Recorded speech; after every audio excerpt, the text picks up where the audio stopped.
Hello everyone, my name is Mehek. Welcome back. I hope you guys are fine and safe. And like always, I really hope that you guys are reading. Back with another interesting book. In fact, I finished it reading this morning itself, and I'm really excited to talk about it because it revolves around love and romance, and I love reading such books.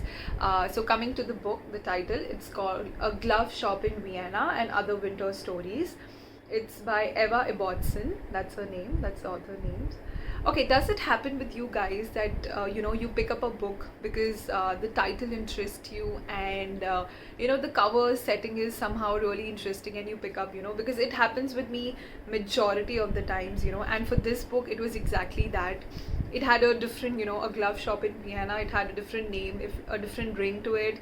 Plus, it had a nice winter setting, and I love winter, so that is what made me pick up this book. Another thing that made me pick up this book, because this book, and I read about the author and I read the summary behind, it had a very old school feel to it, and like a classic feel to it, and that's what made me pick up this book, and I'm really happy of my decision. Now the author Eva Watson is actually very famous, and surprisingly this is the first book of her that I'm reading. I'm just wondering why I never came across this author, but I read about her, and her children book on fantasy and romance novels are really very famous, and adult romance novels like these, like the one that I finished reading, is mainly about the love of countryside, and it has bits about the Christmas magic, and a sense of belonging. So if you see this book has 18 short stories. It's a collection of 18 short stories, and the common theme in all these stories is a sense of belonging, whether it could be belonging to a place or belonging to a person, a sense of belonging that each one of us craves. That's the common theme of this book. Now coming to the stories, these 18 short stories, now you will find these stories, they're filled with emotions, emotions like kindness, hope, and love. And I think for me, the common thread in all these stories was the love for ballet, Russia. There's mention of Russia, winters, and family, and affairs, and love. That was the common thread in all these 18 stories. Now obviously I won't be able to talk about all the 18 stories, but I think quickly I would just just like to give you the gist of or mention about the top 7 stories that I really liked in this book, and I would basically like to urge you all to take this book and read about them. The first story is it's called the story Vicky and the Christmas Angel. Now it's about this girl, she grows up, but how she still manages to find the magic of Christmas and the true meaning of Christmas in her heart. So that's how this story talks about. Then there is another story which is called as A Rose in Amazonia. Now this is about finding second chance in love. It's about this girl, she realizes that she's never going to meet her lover, and they're going to be separated forever, but destiny has a different plan for them, and she finds out that they've got a second chance, and just when she starts believing that it's the end, it's actually new beginnings from them. So it's again a very beautiful love story.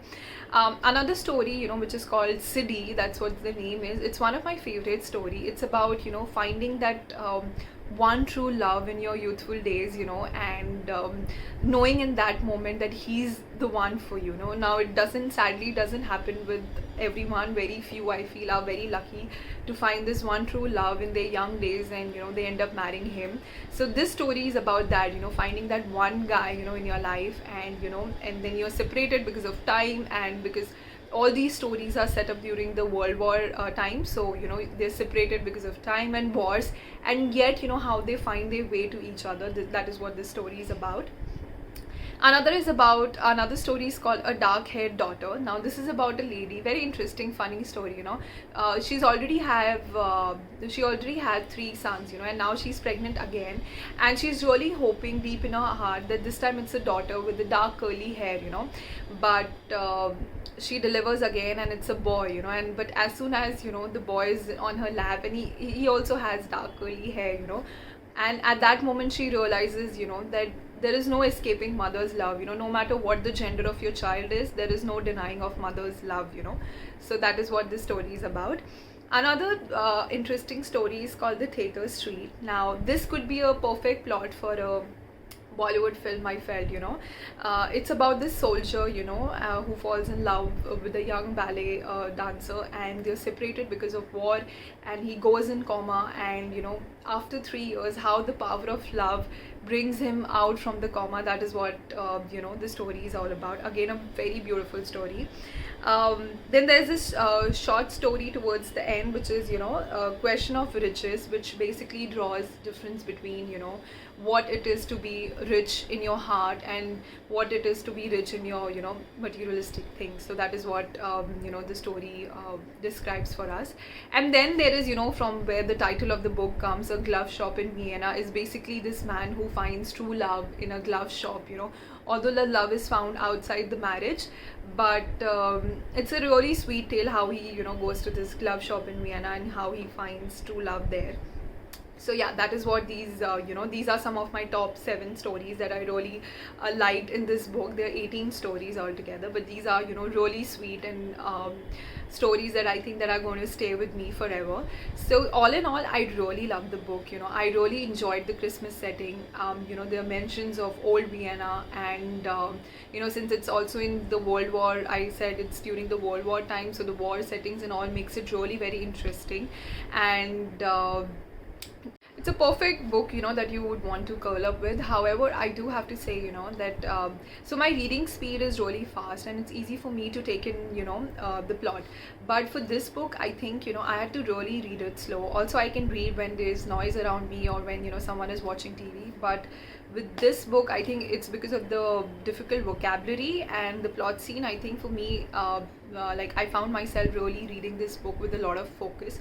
So you might want to slow it down with this book. And like I said, the vocabulary is high, so you might want to keep a dictionary handy.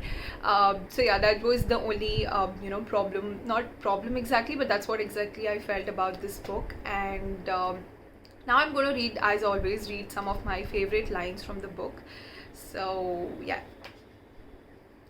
Okay, there's this very interesting line, one of the characters says that, in those times, it wasn't happily married or one wasn't unhappily married. It was just married, and it reminded me of the conversation with my grandmother, one day, wherein, I just happened to ask her, that you never saw grandfather before the wedding, and what if you realized on the day of the wedding that I don't like him? And she said, she told to me in Hindi that अब क्या फर्क पड़ता है, अब तो शादी हो ही गई थी, like how does it matter now, you're already married. So that is what the character says here. We were just married. It wasn't like we were happily married or unhappily married. Another interesting line. So this is from the story of Siddhi that I mentioned. She finds love in her youth, and she says, although when she comes to know the guy's name, she still refers to him as the boy, as though there was no other in the world. So she always referred to him in the conversation as the boy and never called him by the name, because she knew in her heart from day one that he's going to be the boy and no one else is going to matter in the world. So beautiful and romantic. Another interesting, this is from the chapter which, the story revolves around adultery, wherein the character finds love outside the marriage. So there's this line: I suppose for everybody there is a country of the heart, a place where it all comes together, devotion and delight, intensity and awareness, the feeling of being the kind of person one was meant to be. But what if there are 2 countries? What if there is no bridge? What if your love is just divided in between 2 countries and 2 people? Another interesting, reference I found about Freckles. One of the characters says, he's like the guy is saying, oh, but your freckles have, increased. And she says that it's happiness. Happiness gives you freckles. Everyone knows that. So for all of those who are watching and who have freckles, if next time someone tells you have freckles, you might want to tell them that those are actually, happiness. One who is happy has freckles on their face. Okay, last sentence, there's this guy talking to his grandmother, and she says a very interesting thing, that she says that in those days, my dear, people knew how to wait, you know. He was basically talking about when the grandfather of the grandmother was separated, and the grandmother said, you know, but it's okay, you know, we were ready for the separation because in those days people knew how to wait. And I feel that's the sad part in our generation, because there's everything happening instantly. There is no waiting. We don't like waiting, we don't like the distance.